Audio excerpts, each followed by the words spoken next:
Soyez bénis ce matin à la lecture de la parole de Dieu et dans ce message. Amen.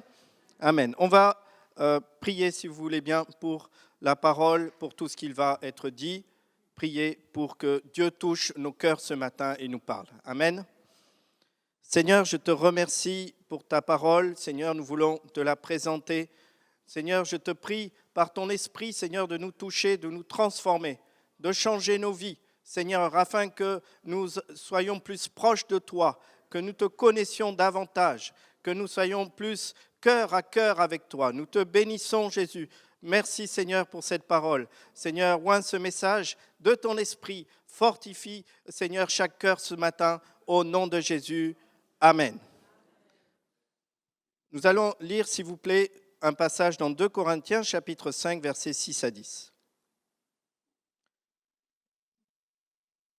2 Corinthiens, chapitre 5, versets 6 à 10.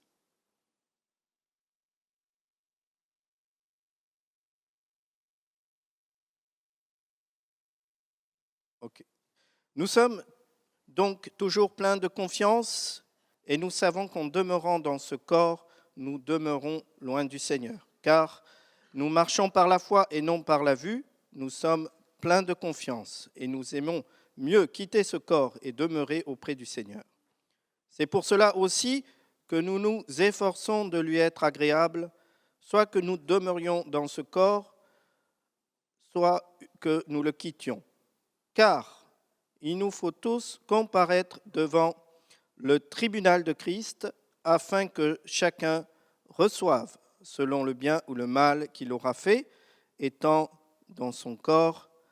Amen. Amen. Ce matin, je voudrais vous parler du tribunal de Christ. Du tribunal de Christ. Vous savez, à la fin de l'année, eh bien, les comptables font les bilans. Les comptables regardent s'il y a l'équilibre entre la dépense et la recette. À la fin de l'année, les journalistes aussi font des rétrospectives. Ils regardent les événements qui se sont passés dans l'année. Ont-ils été bons? Ont-ils été mauvais? Qu'est-ce qui s'est passé dans l'année? À la fin de l'année, aussi, les familles se retrouvent pour savoir comment chacun va, comment tu vas, comment ça va, qu'est-ce qui s'est passé dans ta vie cette année. Est-ce que l'année a été difficile? Est-ce que l'année a été paisible? Il y a toujours aussi ce temps de fin d'année, comme l'heure des bilans. Et si la vie devait durer une seule année, eh bien, on dirait qu'au 31 décembre, ça serait le dernier jour où on ferait le bilan, n'est-ce pas? Amen. Il y a ce temps de fin d'année. Et de la même manière, à la fin de notre vie, au ciel, ta vie sera examinée, sera pesée dans une balance à l'heure de la résurrection. Mais déjà, je crois, ce matin, que les choses sont positives pour toi. Et tu peux te réjouir. Pourquoi? Tous tes péchés sont pardonnés. Ton nom est inscrit dans le livre de vie. Tu auras une place au ciel où il y aura la paix, la joie, l'amour immense de Dieu que tu vas ressentir. Tu ne pleureras plus, tu ne souffriras plus. Tu vas rentrer dans l'héritage promis en Christ. Ta vie va être éternelle. Tu échapperas à l'enfer, au lieu de souffrance, au tourment éternel, au cri, au grincement de dents. Pourquoi? Parce que Christ t'a sauvé. Parce que Christ a donné son sang précieux pour ta vie. Parce que Christ a donné sa vie pour toi. Et ce matin, nous avons loué le Seigneur, mais nous avons aussi salué, à travers la Sainte Seine, la mort à la croix de Jésus. Christ mort pour nos péchés. Alléluia. Alors réjouis-toi ce matin. Tu es sauvé. Réjouis-toi, tu es sauvé. Et c'est par sa grâce que nous sommes sauvés. Ça ne dépend pas de nous. C'est Jésus qui a fait que nous soyons sauvés. Ce matin, j'aimerais te dire que tu ne passeras pas en jugement au ciel. Tu es délivré de toute condamnation, de tout jugement. Pourquoi je dis ça? Jean chapitre 3, verset 18, il est écrit: « Celui qui croit en lui n'est point jugé, mais celui qui ne croit pas est déjà jugé, parce qu'il n'a pas cru au nom du Fils unique de Dieu. » Encore un autre verset, Jean chapitre 5, verset 24. « En vérité, je vous le dis, celui qui écoute ma parole et qui croit en celui qui m'a envoyé a la vie éternelle et ne vient point en jugement. Il est passé de la mort à la vie. » Romains, chapitre 8, verset 1. « Il n'y a donc maintenant plus de condamnation pour ceux qui sont en Christ. » Alors merci Seigneur, et merci encore Seigneur Jésus, parce que cela a été possible que par lui seul. Car ce qui nous a ouvert la porte du paradis, frères et sœurs, c'est ce que Jésus a accompli sur la croix. Celui qui croira sera sauvé. Toi, tu es sauvé. Et comme tu es sauvé, tu es devenu saint en lui, en Jésus. Tu es devenu saint. Mais la Bible dit aussi que tu devras, sur terre, achever ta sanctification. En refusant le péché, en refusant le mal, tu dois achever ta sanctification.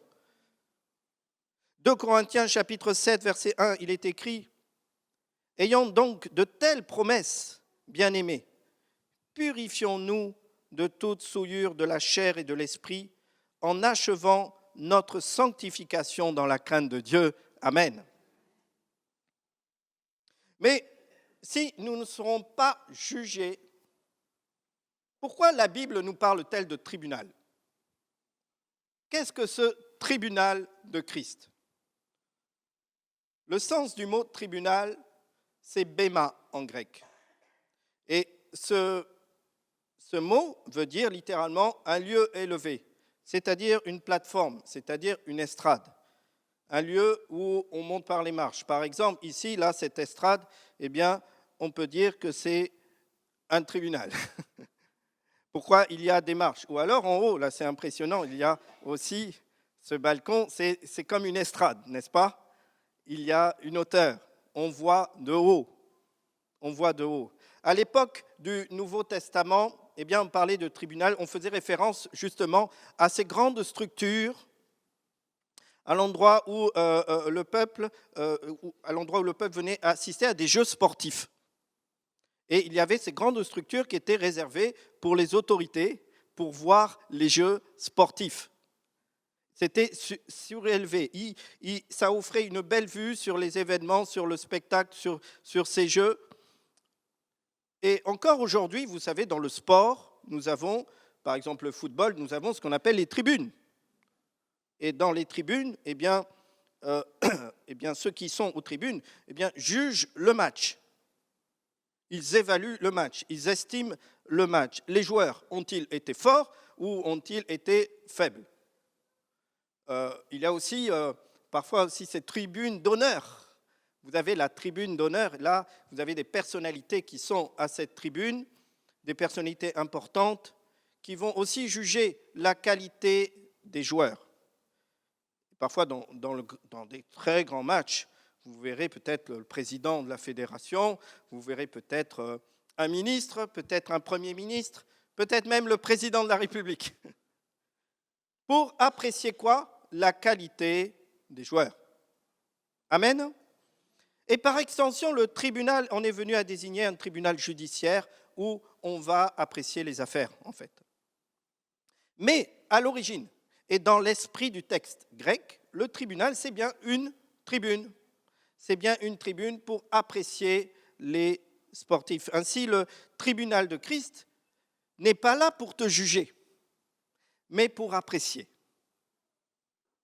À savoir, apprécier tes œuvres pour Christ. Apprécier ce que tu as fait pour l'honneur et l'amour de son nom. Il n'est pas là, ce tribunal, pour juger.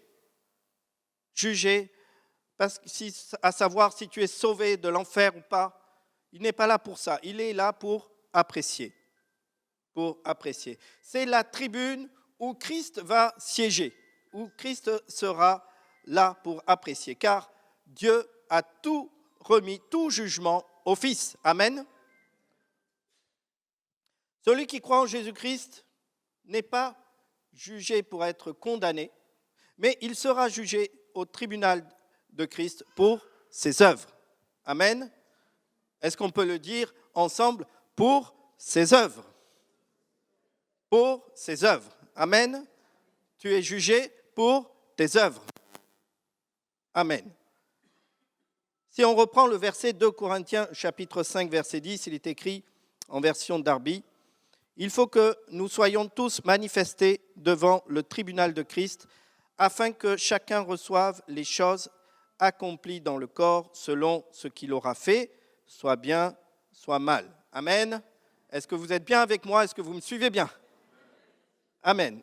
Amen. Amen. Les œuvres sur terre, c'est précisément donc tout ce que tu auras pu faire pour la gloire de Jésus, pour son œuvre. Les choses accomplies pour l'œuvre de Dieu. Le tribunal de Christ correspond à un jugement donc, mais un jugement concernant l'évaluation de ce que tu as fait. Ce que Christ a accompli sur la croix te donne l'accès à l'éternité. Mais ce que toi, tu auras accompli pour Christ décidera de ta place dans le ciel. Je répète, ce que Christ a accompli sur la croix te donne l'accès à l'éternité. Amen. Mais ce que toi, tu auras accompli pour Christ décidera de ta place dans le ciel. Et c'est ce tribunal-là qui va le décider. Les hommes seront couronnés, la Bible dit, à cause de leurs œuvres. La Bible dit, celui qui croira sera sauvé en raison donc de ce que Christ a fait à la croix, mais celui qui vaincra sera couronné en raison de la récompense d'avoir fait, d'avoir agi, d'avoir travaillé pour le Seigneur. Alléluia.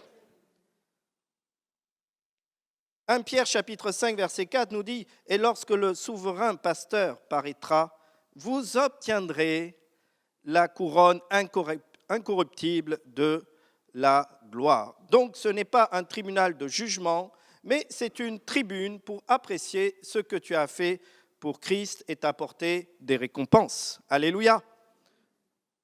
Alors quelles sont encore les raisons précises de la tenue de ce tribunal? La première, c'est pour remercier le peuple de Dieu qui a travaillé pour Dieu, pour la gloire de Dieu. Vous savez que Dieu remerciera ses enfants d'avoir travaillé pour lui. Il remerciera vraiment, mais vraiment. Dieu est vraiment reconnaissant, vous savez.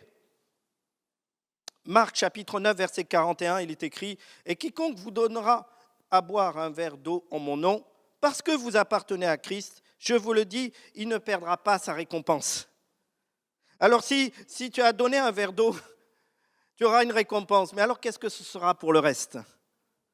Qu'est-ce que ce sera pour le reste? Je crois que dans le ciel, il y aura un merci puissant et solennel du Seigneur. Ça va résonner dans le ciel. C'est Dieu qui va te remercier. Amen. Un jour, quand je travaillais en informatique, mon chef de service devait partir pour une promotion et puis il est venu me dire au revoir et ça m'a surpris. Il m'a pris à part, il m'a dit merci. Mais pas le merci comme ça, ah ouais, merci, bonjour, au revoir, quoi. Non, un merci rempli d'émotion. Un merci avec un grand M. Un merci où il m'a regardé droit dans les yeux et il m'a dit merci. J'ai senti quelque chose, un merci rare. Un merci où il y avait un silence. J'ai cru qu'il allait pleurer et moi aussi. C'était particulier. Pourtant, c'était mon chef. J'ai fait que mon devoir. J'ai fait que mon travail en faisant ce qu'il me demandait de faire, en exécutant les ordres quelque part. Hein. C'est moi qui aurais dû lui dire merci de m'avoir embauché. Merci de m'avoir intégré dans l'équipe. Je n'étais pas toujours d'accord avec ses façons de faire, mais malgré tout, on travaille ensemble. Malgré tout. Non, c'est lui qui est venu me voir, me dire merci. Imaginez une tribune, le peuple de Dieu rassemblé. Et là, Jésus-Christ dit à son peuple, merci. Alors que c'est nous, on devait le remercier. Amen. La seconde raison, c'est de donner des récompenses. 1 Corinthiens chapitre 3, verset 8 nous dit, chacun recevra sa propre récompense selon son propre travail. Ou encore, vous avez 1 Corinthiens chapitre 15, verset 58, sachant que votre travail ne sera pas vain dans le Seigneur. Le Seigneur récompensera tout ce que nous aurons fait par amour pour lui. Et ce n'est jamais vain, mais jamais vain. Amen. Vous savez, dans tout travail, il y a des succès, mais il y a des erreurs, il y a des incompréhensions, il y a des tensions, il y a des joies, il y a des victoires, il y a des moments glorieux, mais il y a aussi des moments difficiles. Celui qui n'a jamais vécu cela n'a jamais travaillé, en fait. Ou alors c'est la planque. Celui qui aura fait pour Christ sera couronné. Alléluia. Les couronnes sont le symbole des récompenses. Donc celui qui croira sera sauvé, mais celui qui vaincra, sous-entendu en réalisant les œuvres de Dieu, sa mission, eh bien, sera couronné. Au ciel, il y a les sauvés et il y aura aussi les sauvés couronnés. Amen. La troisième raison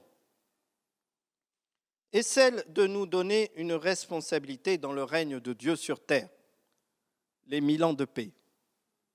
Un jour, Dieu va régner 1000 ans sur terre. Amen. Jésus-Christ va régner sur terre. Apocalypse chapitre 2, verset 26, il est écrit « À celui qui vaincra et qui gardera jusqu'à la fin mes œuvres, je donnerai autorité sur les nations. » Celui qui vaincra, donc, va régner avec Christ. Il sera assis avec Christ, à ses ordres, et il va régner, il va gouverner, il va diriger. Vous savez, il y a la parabole des mines dans Luc chapitre 19 qui nous parle de cela. Il y avait un homme de haute naissance qui donna 10 mines à ses serviteurs. Il leur dit, faites-les valoir jusqu'à ce que je revienne. Alors les 2 premiers les fit valoir, ils ont été fidèles, et le 3e, non. Il a eu peur, il n'a pas travaillé. Que dit Dieu dans Luc chapitre 8, 18 ? On donnera à celui qui l'a, mais celui qui n'a pas, on notera même ceux qui croient avoir. On donnera des responsabilités dans le ciel à celui qui en a eu sur la terre aussi. Du travail à celui qui a travaillé. Tous les sauvés seront très heureux dans le ciel. Mais selon les œuvres faites sur terre, Dieu va déterminer une responsabilité, une position dans le ciel. Amen. Et soyez pas étonnés de cela, parce qu'il y a dans le ciel des hiérarchies, il y a des fonctions, il y a des anges, mais il y a aussi des archanges, il y a des êtres célestes, il y a différentes autorités, différentes responsabilités célestes. Colossiens chapitre 1, verset 16 nous dit « Car en lui, en Christ, ont été créées toutes les choses qui sont dans les cieux et sur la terre, les visibles, les invisibles, les trônes, les dignités, les dominations, les autorités. » Amen. La responsabilité que tu as eue sur la terre va refléter ce que tu as eu au ciel. Vous savez, il y a des gens dans le monde, ils feront des pieds et des mains pour avoir des postes, ils seront prêts à écraser les autres. Oh. Je me rappelle aussi un chef de service que j'avais eu dans l'informatique, décidément. L'informatique, on apprend beaucoup. Mais c'était un véritable tyran. Son but, c'était écraser tout le monde. Il était là, il fallait rabaisser pour que lui soit en valeur. Des gens dans les entreprises, là, pour nourrir leur orgueil. Ils sont là. Mais nous, frères et sœurs, on veut simplement faire la volonté de Dieu. Amen. On veut simplement être à notre place. On veut simplement faire la gloire de Dieu. Parce que je crois que Dieu a préparé des œuvres pour chacun de nous. On a un travail pour le Seigneur. On a une œuvre à faire. Dieu les a préparées. Il faut juste savoir ce que c'est. Amen. Éphésiens 2,10 nous dit « Nous avons été créés en Jésus-Christ pour de bonnes œuvres que Dieu a préparées d'avance afin que nous les pratiquions. » Mais si toute œuvre faite pour le Seigneur, au tribunal de Christ, elle doit passer par le feu du test. Pourquoi je dis cela? Nous allons lire 1 Corinthiens chapitre 3, verset 13. L'œuvre de chacun sera manifestée, car le jour la fera connaître, parce qu'elle se révélera dans le feu. Et le feu éprouvera ce qu'est l'œuvre de chacun. Si l'œuvre bâtie par quelqu'un sur le fondement subsiste, il recevra une récompense. Si l'œuvre de quelqu'un est consumée, il perdra sa récompense. Pour lui, il sera sauvé. Amen. Mais comme au travers du feu. Le feu dans le tribunal de Christ va apprécier l'œuvre que tu as faite pour Christ. De quoi est constitué ce feu? D'abord, ce feu est constitué de l'amour. Amen. 1 Corinthiens chapitre 13, verset 3. « Et quand je distribuerai tous mes biens pour la nourriture des pauvres, quand je livrerai même mon corps pour être brûlé, si je n'ai pas la charité, je ne sers à rien. » L'amour doit être la motivation première. L'orgueil, la rivalité, la médisance annulent les récompenses. Ne te vante pas des œuvres que tu as faites parce que l'amour ne se vante pas. 1 Corinthiens 16, 14 nous dit que tout ce que vous faites, faites-le avec charité, donc avec amour. Tout ce que vous faites, amen. Il faut tout faire pour la gloire de Dieu, mais dans l'amour. Dans l'amour. Sinon, il ne faut pas faire. Sinon, ça ne sert à rien. C'est inutile, c'est brûlé par le feu. Vous savez, on peut aider sans amour. On peut soutenir sans la compassion. On peut faire pour Dieu sans la bienveillance. Mais est-ce que ce n'est pas fade? Est-ce que ce n'est pas mécanique? Est-ce que ce n'est pas sans profondeur? Mais surtout, est-ce que ce n'est pas divin? Il n'y a rien. C'est comme si un musicien joue un morceau. Merci Seigneur pour les musiciens ce matin, c'est extraordinaire. Mais imaginez un musicien, il joue mécaniquement. Il va peut-être gratter les bonnes cordes, mais il joue que mécaniquement, c'est parfait, mais il n'y a pas l'âme, il n'y a pas le cœur. On peut faire taper les notes sur le piano, mais il n'y a pas le cœur. Alors peut-être ça sera juste, mais il va manquer l'âme. Et quand vous écoutez un morceau avec l'âme dedans, avec le cœur, avec l'émotion, ça n'a rien à voir. C'est un autre morceau. Allez expliquer ça. Les notes prennent vie. Amen. Alors, Seigneur, que je fasse tout par amour pour toi. Amen. Que ça soit aussi ta prière. Que ton amour me dirige. Que les œuvres que je fasse, ce soit pour toi et pour ton amour. Il y a ensuite le feu de la gloire de Dieu dans ce tribunal. Dieu nous veut un service pour toute la gloire de Dieu. Je n'ai pas dit 50% de la gloire de Dieu et 50% pour moi. Je n'ai pas dit 10% pour Dieu. Non, j'ai dit 100% pour Jésus. Amen. Parce que vous savez, il est possible de réaliser beaucoup de choses pour Dieu, au nom de Dieu, pardon, mais pas pour Dieu. Le feu de la gloire de Dieu peut détruire la récompense au tribunal. La puissance du feu fait fondre les métaux les plus résistants. Quelle est la motivation de ton service? Est-ce vraiment la gloire de Dieu? Oh ben moi Seigneur, je voulais un petit peu me faire connaître, je voulais un petit peu être vu, quoi. Voilà, tu comprends Seigneur, je suis toujours... Là, le feu va détruire. Matthieu 6, verset 1. Gardez-vous de pratiquer votre justice devant les hommes pour en être vu. Pour en être quoi? Vu. Autrement, vous n'auriez pas votre récompense auprès de votre Père qui est dans les cieux. En revanche, la discrétion donne la récompense. Le Seigneur dit dans Matthieu 6, 4, en sorte que ton aumône soit faite dans le secret et ton Père qui voit dans le secret, le Seigneur voit, te récompensera dans le secret. Amen. Le feu de la gloire de Dieu peut mettre en valeur la récompense. Alors si tu dis, Seigneur, je voulais le faire pour gagner des âmes, pour ton nom. Seigneur, je voulais le faire pour réparer la maison de Dieu. Seigneur, je voulais le faire pour soutenir mes frères et sœurs. Là, tu auras une belle récompense. Alléluia. Ta motivation est pure. Le feu ne pourra détruire. 1 Corinthiens chapitre 10, verset 31. Soit donc que vous mangiez, soit que vous buviez, soit que vous fassiez quelque autre chose. Faites tout pour la gloire de Dieu. Alléluia.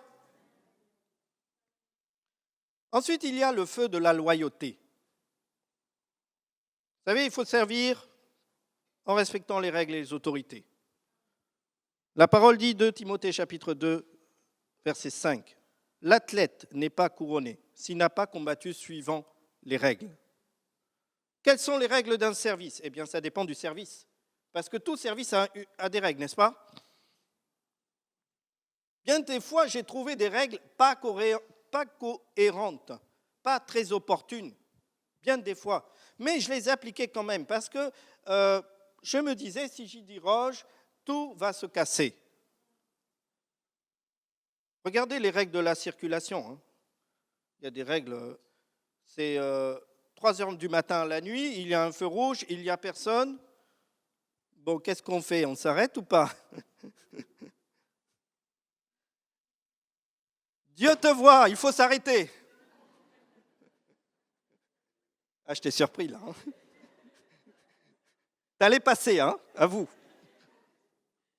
Même si la règle, elle semble illogique, respecte-la mécaniquement, j'allais dire bêtement. C'est une affaire spirituelle. D'obéir aux règles et aux autorités. Bien sûr, il ne faut pas que ça contredise la parole de Dieu. Combat dans les règles et les autorités, et tu seras fier de cela. Tite, chapitre 3, verset 1 nous dit « Rappelle-leur d'être soumis aux principautés et aux autorités, d'être obéissants, d'être prêts à toute bonne œuvre. » Je ne sais pas si les anciens se rappellent du joueur de tennis, John McEnroe, vous vous rappelez? Est-ce qu'on peut mettre John McEnroe à la technique? Ah voilà, John McEnroe, il me plaît, mais pour l'illustration, j'allais dire. Hein. Imaginez John McEnroe, là, en pleine action, le match est tendu, là, il joue, et là, jusqu'à que la balle atterrisse à la limite des lignes. Et là, l'arbitre annonce « out !» et c'est l'explosion. McEnroe, fidèle à lui-même, s'emporte, il prend sa raquette, il la jette. Il est bien énervé. Il interpelle l'arbitre et il lui lance son célèbre « You cannot be serious » avec toute sa force. Ça veut dire « T'es sérieux là? Non mais t'es sérieux? Tu vas pas m'accorder le point quoi ?» Alors McEnroe, là, il gesticule, il insiste, il demande à voir les images, la vidéo pour voir si c'est vraiment ça. Il veut changer la décision. Et voyez que pendant ce temps, le public réagit. Le public commence à siffler. Le public commence à encourager d'un camp ou d'un... Et l'ambiance devient électrique. Hein. Mais remarquez l'arbitre. les droits dans ses bottes, imperturbable. Il est le seul maître à bord, c'est lui qui décide. Un avertissement tombe. Point de pénalité, McEnroe. Alors, raison ou pas que la balle soit d'un côté ou de l'autre. Sans discipline, sans respect, le sport devient incontrôlable. Alors, je te prie de respecter à 100% l'autorité. Même si tu n'es pas d'accord quand tu sers Dieu. C'est un principe spirituel. Amen. On a le droit de ne pas partager une vision, une façon de faire. Et au travail, ça m'est souvent arrivé, dans l'informatique. Je précise. Mais ce n'est pas pour autant que j'ai défié l'autorité. Ce n'est pas pour autant que j'ai refusé de faire mon travail ou j'ai été méprisant. Stéphane, là, il faut que tu rajoutes ça au programme. D'accord, vous en êtes sûr, là? Tout à fait sûr. Mais on va tout changer, là. Il faut ça. Bon, d'accord, patron. Qu'est-ce qui m'énerve, ce chef? Mais je l'aime bien quand même. Sois obéissant, surtout quand tu n'es pas d'accord. Amen ou pas amen? Alors vous savez, si dans ce monde, ce principe de loyauté est vrai, à combien plus forte raison cela est vrai pour les autorités spirituelles, qui seront jugées eux-mêmes plus sévèrement. Hébreux 13, 17. Obéissez à vos conducteurs, ayez pour eux de la déférence, car ils veillent sur vos âmes qu'en devant en rendre compte. Qu'il en soit ainsi, qu'ils le fassent avec joie et non en gémissant, ce qui ne vous serait d'aucun avantage. Le feu de la loyauté va révéler si ton œuvre est en or. 1 Corinthiens 9, 17. Si je le fais de bon cœur, j'en ai la récompense. Mais si je le fais malgré moi, c'est une charge qui m'est confiée. L'apôtre n'a pas dit, si je le fais malgré moi, je ne le ferai pas. Il a dit, c'est qu'une charge. Amen. Enfin, il y a le feu de l'intégrité. Bien faire les choses, c'est aller jusqu'au bout. Et les faire complètement. 1 Timothée chapitre 4, verset 15. Occupe-toi de ces choses, sois-y tout entier, afin que tes progrès soient évidents à tous. Dieu veut la qualité dans ta vie. Ah oui, il veut la qualité dans ta vie. Alors parfois tu vas aussi dire, le temps est long. Mais j'aimerais te dire que quand un artiste fait une belle œuvre, il va passer du temps pour que la qualité soit au rendez-vous. Dieu te fait patienter. C'est parce que Dieu est sérieux avec toi. Parce qu'il connaît les meilleurs temps, les meilleures circonstances. Il connaît les meilleures situations pour que sa gloire, là, soit au rendez-vous.